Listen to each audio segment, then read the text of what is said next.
We're here at the University of Houston. Gen Z, a generation at war. We are at our final stop. We're done. We did the thing.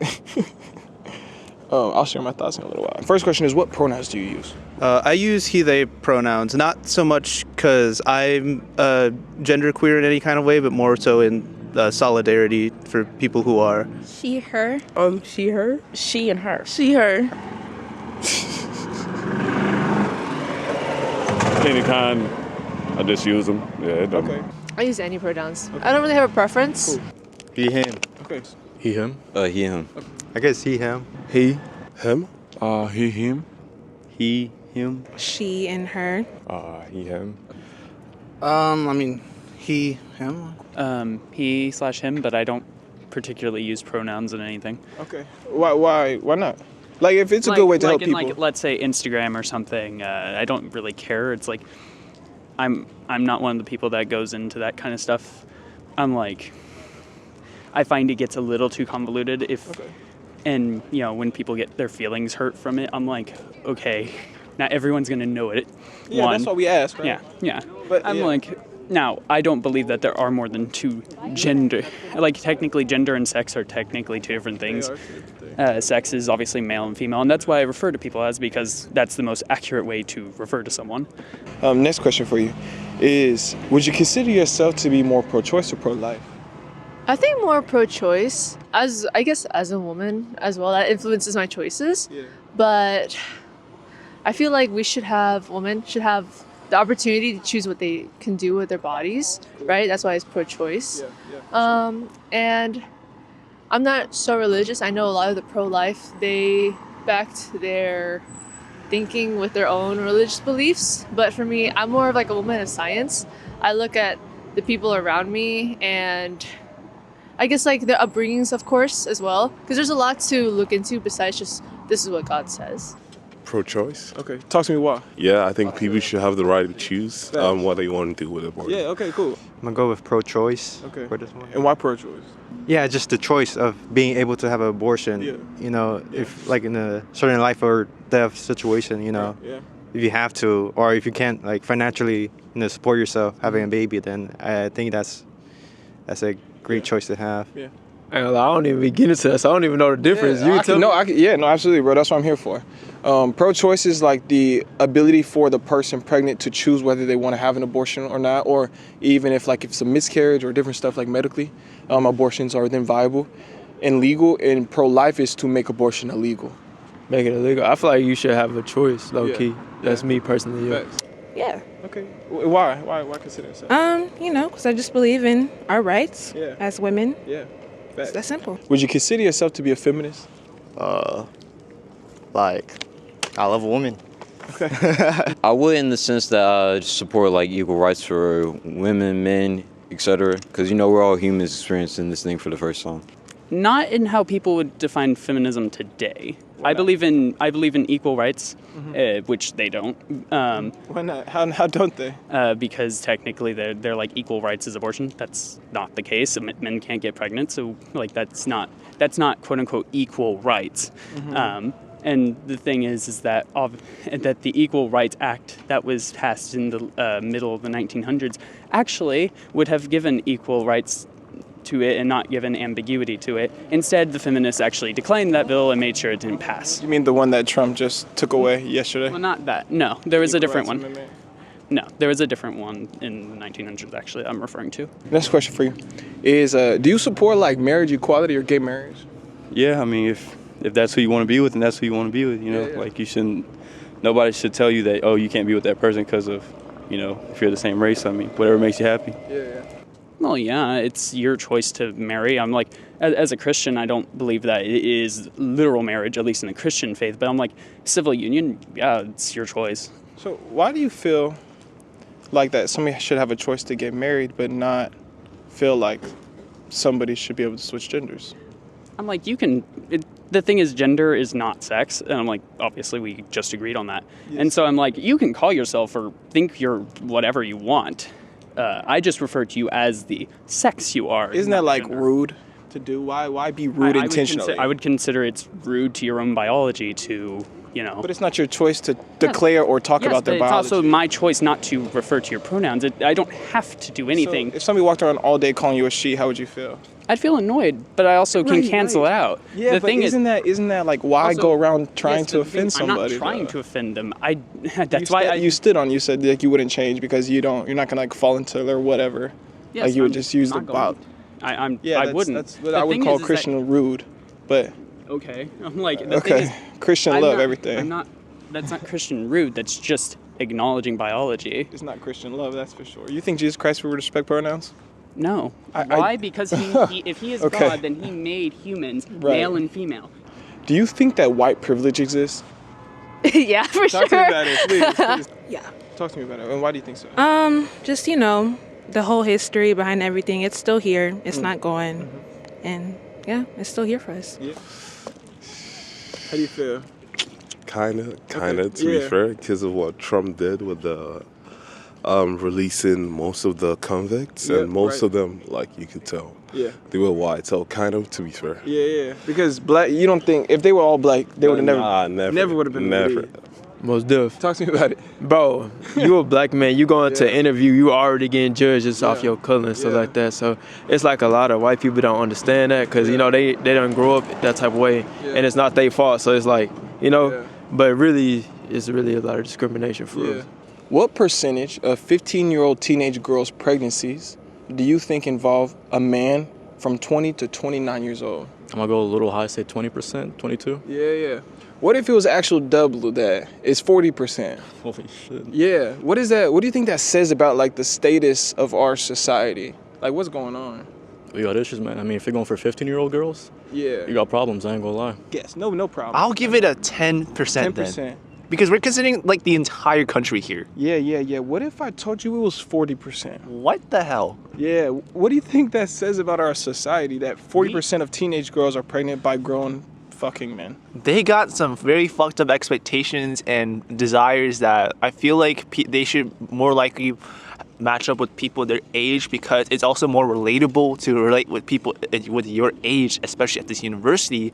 And like these girls are in high school. What the fuck? Like, Yeah, it's weird. Half of it, Yeah. for sure. You're Yeah, right. It's yeah. about 40%. Of it, yeah, Why sure. do you think there's 40% of girl pregnancies are made up by grown men? Why do you think what does that say about the status of our country?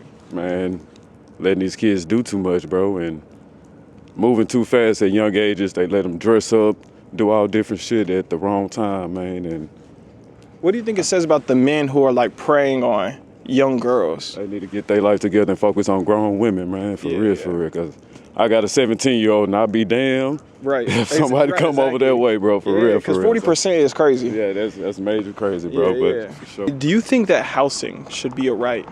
That people deserve a place to sleep? A yeah, general sense. you just need. I can't imagine going every night without a bed to sleep in. Yeah. It's pretty much just physical torture. You Yeah, just, it is. especially when we had the snowstorm. Who's gonna sleep outside? Yeah. Most definitely, Yeah. everybody. And why you think so? Because, man, it's too much out here for they giving away extra stuff for free, and I can't get a home. Right. Like, for real, bro. Yeah. Like, it shouldn't be that many homeless people on the streets living out here. People that went to war and came back and homeless, man. So, nah, Yeah, I'm facts. with that for sure. Yeah. I wouldn't say a right, but I do believe everyone deserves it. But I don't necessarily think it's a right. Okay. Do you think so you said you think everybody deserves it though? Like the government should, like at least everybody in America, there shouldn't be nobody sleeping on the street type thing. No. That's kind of hard to say. I mean, I believe that people should work for the housing. It shouldn't be available for everybody. Mhm. That sounds kind of wrong the way I say it, but I mean, you should work for your housing. I don't think it should be available for free for everybody. Why not?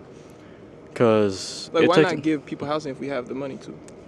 It only costs $20 billion a year.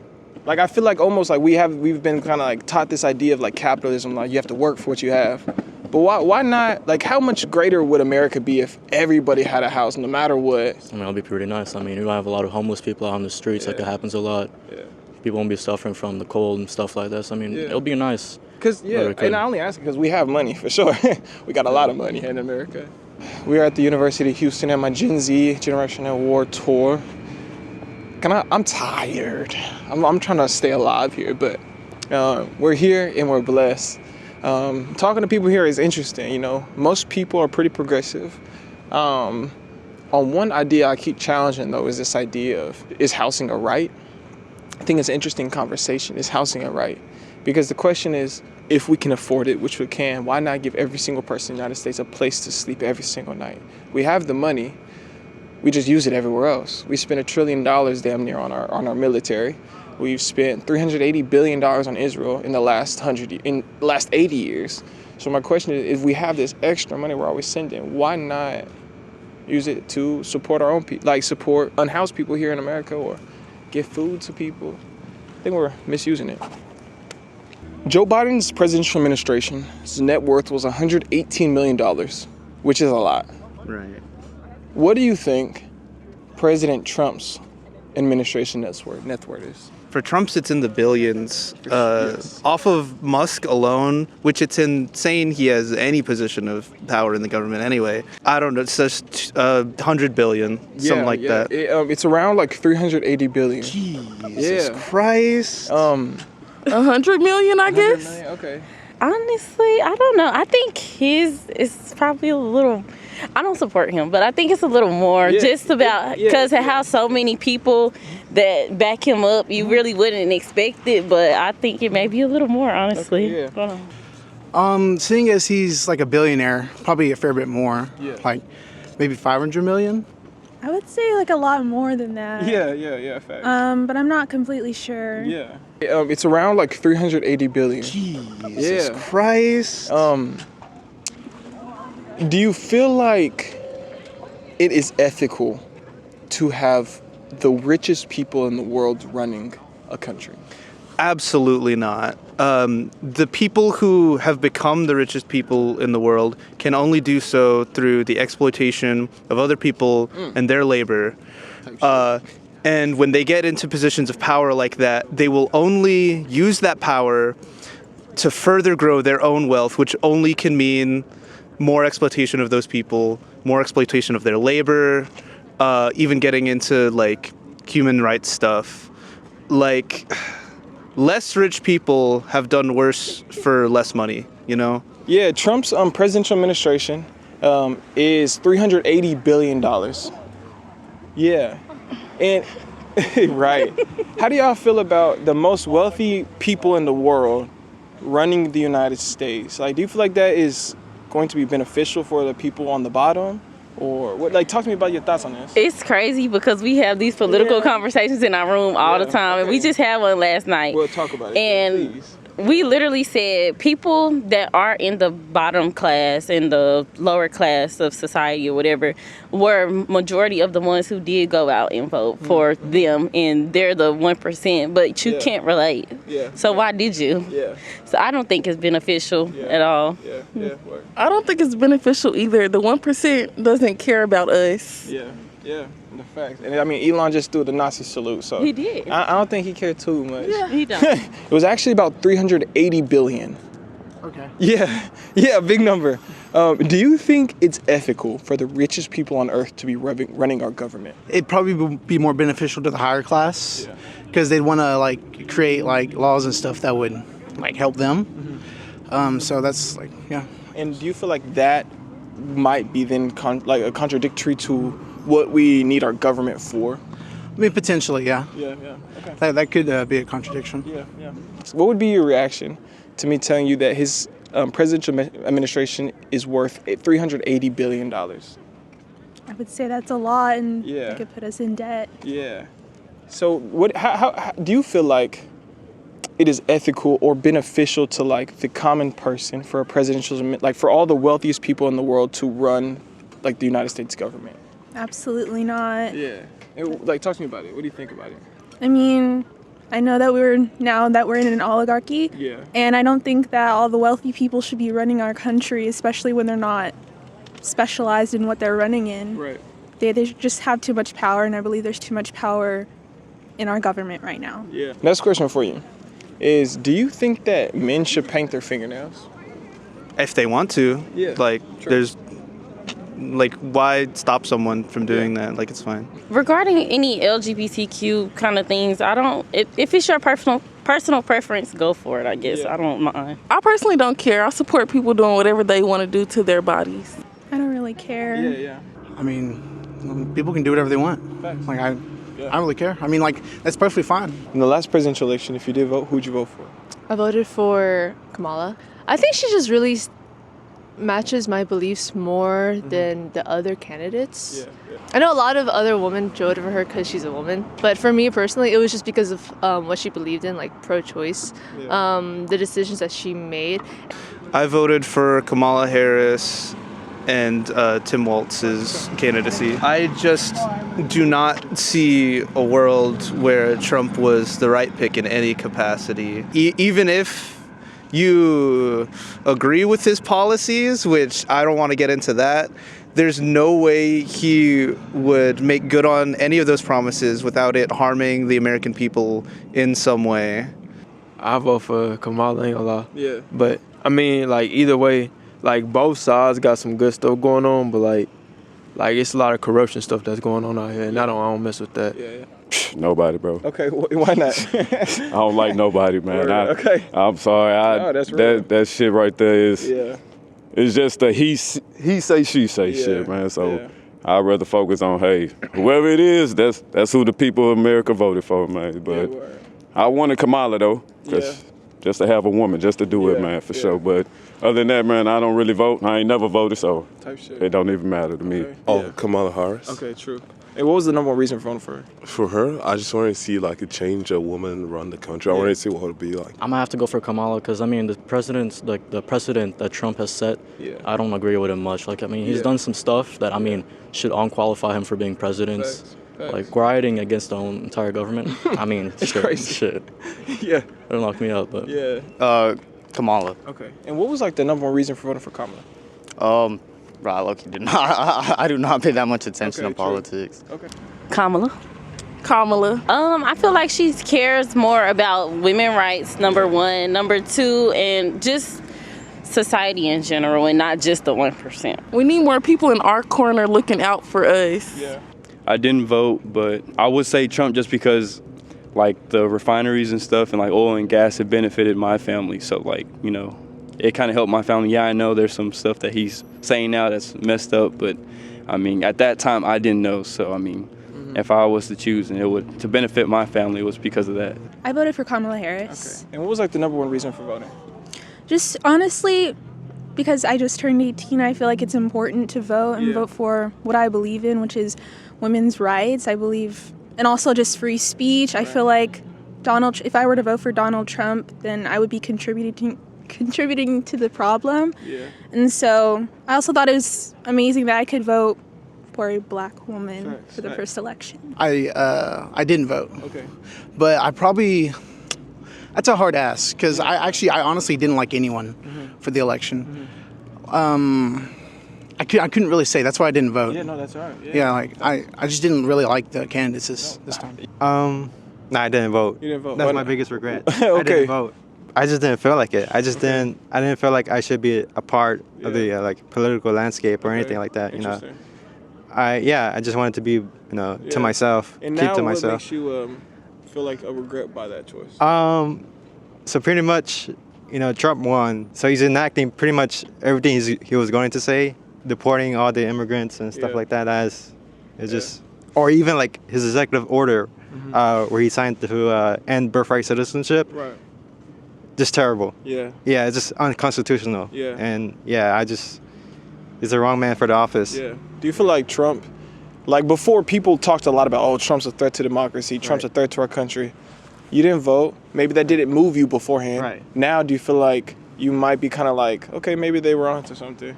Like, what's your kind of thoughts? Yeah, honestly, I think that rhetoric was correct because, I mean, even if it was to uphold the Constitution right now, if he said, oh, I'm a king now, his supporters would justify it. Yeah. There's no self-reflect or anything like that. They just submitted for a third presidential term. I heard about that, Mm-hmm. like to serve a third term limit. Yeah. And that's just wild. That is just so absurd. Yeah. To have this conversation in 2025 about having the president to, basically go extend his own office term limit, which is insane. Yeah, that's what Putin did. Exactly. Okay, next question for you, bro. Is in the last presidential election, if you did vote, who'd you vote for? Trump. Okay, and what was the number one reason for voting for him? Because I didn't well, one, obviously I'm conservative, but I'm like, two, and this was probably the bigger reason, he doesn't actually, he actually speaks his mind, and even if I don't necessarily agree with him on everything, at least I know he's gonna at least try and do what he actually says he's gonna do. Like, even though I know he's not perfect, no one is, at least he's not a complete hypocrite like Joe Biden, Kamala Harris. We don't even know completely what was happening with Joe Biden in the last whole year of his presidency. We are at the U of H, University of Houston, on our Gen Z Generation of War tour. And it's our final stop. We have interviewed at 9 different universities across all of Texas. We have interviewed from the country of what is Lubbock, Texas, to the center of a city like Houston or Austin in the Dallas-Fort Worth area. We have talked about queer people, we have talked about black people, presidential races, feminism, masculinity, the billionaire class. The interview questions I asked on this tour, I asked in a way to break through people's consciousness. I asked in a way to hope that they might, through self-reflection, potentially have a more open, progressive, inclusive mindset. Maybe I wasn't perfect, and maybe I didn't reach every single person I talked to, but I would like to say that there were multiple people who truly had cause for deep reflection because of the questions I asked them. That said, that they're now going to think or research or watch a documentary related to black people. On my Gen Z Generation at War tour, I've learned a few things. The first thing that stood out to me in Texas particularly is that religion is armed to target people. Religion can be beautiful, religion can be good, but also a lot of people use religion to perpetuate biases and to push discrimination towards queer people, towards trans people, towards black people, towards migrants coming across the border, first and foremost. The second thing I realized is that more people are actually open to the idea that maybe we're not a not racist society, that race does matter to a certain extent. A lot of people, white, black, regardless of race, at the most country universities like Texas A&M, Lubbock, they felt like that white privilege might actually exist, that white people might have some type of obscure advantage over black or brown people because of the history of our country. If you have a different baseline of people accepting the reality that our United States history might just be racist, maybe we can finish telling the whole story. The third thing I realized is that people are sick of our political environment. I think people are sick that we constantly have choices that people don't want. You know, a lot of people did vote for Trump that I've met, and a lot of them still thought he was not their best candidate. A lot of people voted for Kamala, and they still felt that she was not their best candidate. We live in a society that claims to be a democracy represented by the people, but it seems to be that the people are not often represented. The fourth thing that I thought about this whole trip is that a lot of people did not vote here in Texas because their registration was messed up intentionally by Greg Abbott. And see, that's what people don't realize, is that Greg Abbott created a harder voter registration standard than practically anywhere in the country, where if you were not perfectly 100% registered, according to all his obscure rules, that a month before you would no longer be able to register for the presidential race. The problem is that people don't think about the presidential race until it's late October, November, until it's the day of. Why would a government make voting more difficult? Unless they don't want you to vote. And I think that is a problem that Gen Z, we might have to address. But if one thing remains true, is that as a generation, while ideologically we might be warring, I truly do think that we could come to understand each other better. But I think currently, it almost seems if everybody feels like that is out of reach. We live in a society that's currently too divided to fix. and everybody's going to their own quarters. I'm Sebastian Stewart Johnson, founder of the Black Menaces, and this is my full documentation of Gen Z, a generation at war.